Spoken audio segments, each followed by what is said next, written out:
आज आपको बताएंगे गणेश चतुर्थी कब है और इसकी क्या मान्यता है और गणेश चतुर्थी करने की विधि क्या है। दोस्तों, आप सभी जानते हैं गणेश चतुर्थी के दिन गणेश जी का जन्म हुआ।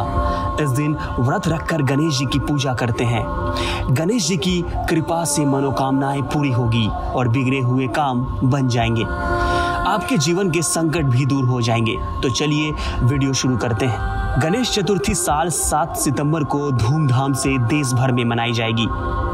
गणेश चतुर्थी 2024 की बात करें तो पूजा का शुभ मुहूर्त 2 घंटे 31 मिनट तक का है।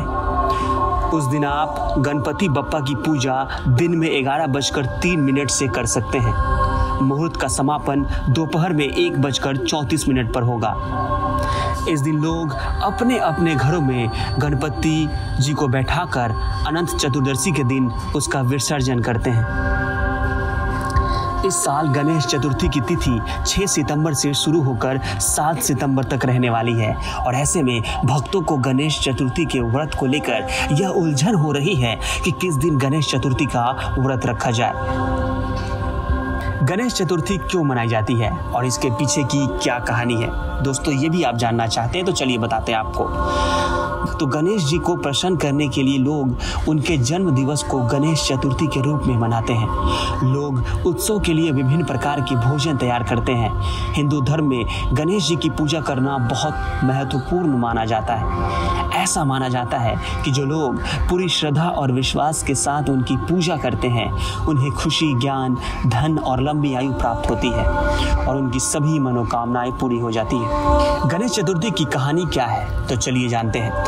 अन्य देवी देवताओं की कहानी या कथा की तरह ही गणेश जी की कहानी भी काफी रोचक और प्रेरणादायी है। तो चलिए आज उसी के विषय में विस्तार से जानते हैं। एक बार माता पार्वती स्नान करने जा रहे थे। तब उन्होंने द्वार पर पहरेदारी करने के लिए अपने शरीर के मैल से एक पुतला बनाया और उसमें प्राण डालकर एक सुंदर बालक का रूप दे दिया। माता पार्वती बालक को कहती है कि मैं स्नान करने जा रही हूँ, तुम द्वार पर खड़े रहना और बिना मेरी आज्ञा के किसी को भी द्वार के अंदर मत आने देना।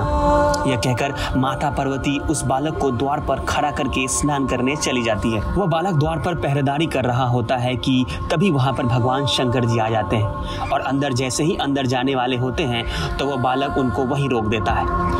भगवान शंकर जी उस बालक को उनके रास्ते से हटने के लिए कहते हैं, लेकिन वह बालक माता पार्वती की आज्ञा का पालन करते हुए भगवान शंकर को अंदर प्रवेश करने से रोक देता है, जिसके कारण भगवान शंकर क्रोधित हो जाते हैं और क्रोध में अपनी त्रिशूल निकालकर उस बालक की गर्दन को धड़ से अलग कर देते हैं, यानी कि गणेश जी की गर्दन को धड़ से अलग कर देते हैं। बालक की दर्द भरी आवाज को सुनकर जब माता पार्वती बाहर आती है तो वो उस बालक के कटे सिर को देखते हुए बहुत दुखी हो जाती है। भगवान शंकर को बताती है कि वो उनके द्वारा बनाया गया बालक था जो उनकी आज्ञा का पालन कर रहा था और माता पार्वती उनसे अपने पुत्र को पुनः जीवित करने के लिए बोलती है।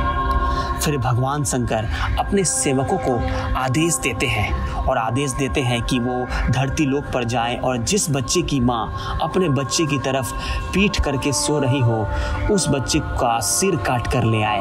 सेवक जाते हैं तो उनको एक हाथी का बच्चा दिखाई देता है जिसकी माँ उसकी तरफ पीठ करके सो रही होती है। सेवक उस हाथी के बच्चे का सिर काट कर ले आते हैं। फिर भगवान शंकर जी उस हाथी के सिर को उस बालक स्थान पर लगाकर उसे पुनः जीवित कर देते हैं। तो देखा आपने, भगवान शंकर जी उस बालक को अपनी सभी गणों को स्वामी घोषित कर देते हैं। तभी से उस बालक का नाम गणपति रख दिया जाता है। साथ ही गणपति को भगवान शंकर देवताओं में सबसे पहले उनकी पूजा होगी ऐसी वरदान भी शंकर जी दे देते हैं। इसलिए सबसे पहले गणेश जी की पूजा होती है दोस्तों। और आपको पता ही होगा कि भगवान में सबसे पहले गणेश जी की पूजा होती है क्योंकि भगवान शंकर ने उनको वरदान दिया था।